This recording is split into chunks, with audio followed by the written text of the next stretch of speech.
Welcome to Coaches Weekly. I'm CJ Sellner here with head women's lacrosse coach Brian Patterson. Coach, coming back from spring break, we were still looking for that first win, but the girls are they're getting the grasp of things. They played very well, especially in that Northwestern game on the trip.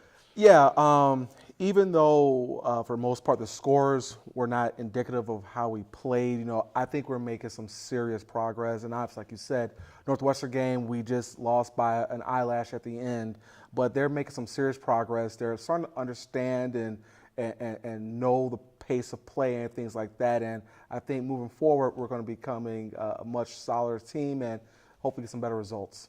Now, a few players we got to talk about. Your leading goal scorer, Margaret Doan, continues to be everything you've kind of talked her up to be. And Sonia Sorensen, that streak's still alive. She's still scoring for you guys. Yeah, Maggie's doing exactly what we thought she would do. We thought that she would be a huge scoring threat, and she's become a real leader for the team, even as a freshman.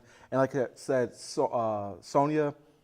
She's the model consistency. She has a goal in every game. The last game she got 2. So it's nice to know that we have a couple players that we count on for some goals, and hopefully that'll translate their success into other people's success as well, which will translate into overall team success. Well, a couple of players that are starting to see more success are Anna Keller and Sydney Fuller.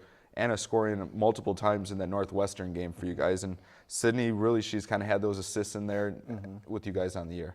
Yeah, both of them, they're two-sport athletes, so that they know what college athletics are all about. Now I believe they both got settled in. For both of them, I think it was more of a pace of play type issue for them, but now that they see how fast our game moves, they have now settled in and found a little niche for themselves and found ways to score. And I think moving forward, they're going to see more and more success, and we'll have more and more goals from the both of them. Now, talk about your team as a whole, kind of adjusting to the pace of play now that they understand really what the college game is about, because all of them really had no idea before this. And how is that translating to changing how you guys kind of focus practice instead of getting them up to speed working on specific skills? Well, right now, I think they find they got a grasp of the pace of play, which is great. That's a big hurdle to overcome. Now it's more the physicality of our sport. Many of the players either played a sport where if you touch anybody, it's a foul, or they didn't play a contact sport. And now that you're playing a sport where they call it a non-contact sport, and find out that it's really not non-contact, it's non-collision, and they're having a rough time getting used to that. But I think from the last few games, they have noticed that, I could play a little more aggressive, play a little more with an edge, and still be within the confines of the rules. How do you kind of adjust that in practice, though? I mean, you have to be careful. Obviously, you don't want to get anybody hurt in practice because with the stick checks and everything, but still trying to teach them, hey, you can do this in this sport, and it's A-okay. Right. Well, what we always preach is I don't like stick checks or swinging the stick so much. I'm more of a body-on-body, getting physical type coach. I tell my players, if you get fouls, I really don't care about the fouls as long as they're not dangerous fouls. Dangerous fouls mean that you're swinging a stick at someone's head or body, things like that. It can cause some serious harm. If you get a foul because you're bumping or someone got pushed, that's fine with me. That's going to happen. That's called as being aggressive, okay? Just trying to establish your space and try to impose your will on another person, which is what our sport really is when it comes to the defensive end. And I think that they're starting to come around to that, especially since they have taken a lot of lumps, a lot of bruises, and I think now they're getting to the point like, well, let's start giving back a couple bumps and bruises to the other team. Now, the continued development of these girls is going to be really what this year is about, and we're going to get this win here somewhere. It's in there, we know. It's in there, it's in there. Now that you're in the heart of the season, you guys are starting to get into it. Are the girls starting to figure out the routine of a lacrosse week, and everybody's still trying to learn that around here as well? Yeah, they've got their routine set for practice, for game days, things like that, and now they've really adjusted, and you can see how on game days how they ramp up their intensity and enthusiasm throughout the day, especially as we near game time, how it's kind of like a calm. Then as the minutes progress, it becomes more of a rumbling within them. So once they hit the field, they explode on the scene and get out there ready to play. And I've also seen a lot of these girls still out there with your assistant coach, Liz Blake, in there, and they're always playing wall ball. Or yesterday, your goalie was out there, Melissa Franco. She was learning how to get the ball out there better on clears.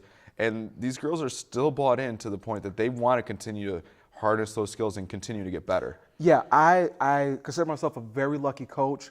Many teams with many players, if they go up to this kind of start that we have with the type of big score differentials that we have, it'd be real easy for them to pack up the season and just quit. But it's been exactly the opposite. You know, we've seen players out there practicing even more. Like I was just told when baseball got back, there were a couple girls in the gym playing catch at 10 o'clock at night on a Sunday. It's like, who does that after you've been losing like this? And I think it's just a great group of young women that I'm very lucky to coach and so thankful for them. Now you guys got 2 games coming up this week. First one tomorrow against St. Mary's from Indiana, and then Augsburg on Saturday. Preview those 2 matchups for us a little bit. Okay. Well, St. Mary's, I believe this is the 3rd year. You know, they've come up just like us. You know, they had a rough first year. They had some more success last year and some more success this year. And you know, they're going to be a nice challenge for us. A couple of their players I coached in high school. One actually at my old high school. One on the club level. So I know a little bit about them. And the rest of them, they seem to play a good, hard-nosed defense, a zone backer defense, which is pretty hard to break if you're not able to move the ball. So hopefully we're able to do that tomorrow. Offensively, they do a lot of crease roll, a lot of picks and screens, which we do as well. So we've seen that a lot in practice. So I think the girls will be able to adjust and be able to pick that up pretty well. As far as Augsburg is concerned, Augsburg is going to be a real test. You know, they're new to our Midwest Conference, as we are, but they've been around for a few years, and they're going to be a tough opponent.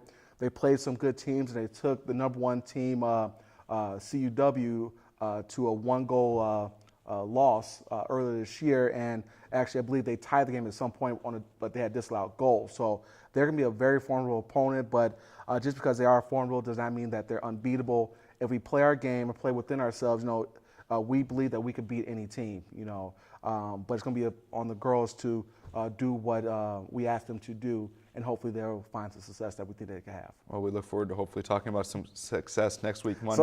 So do I.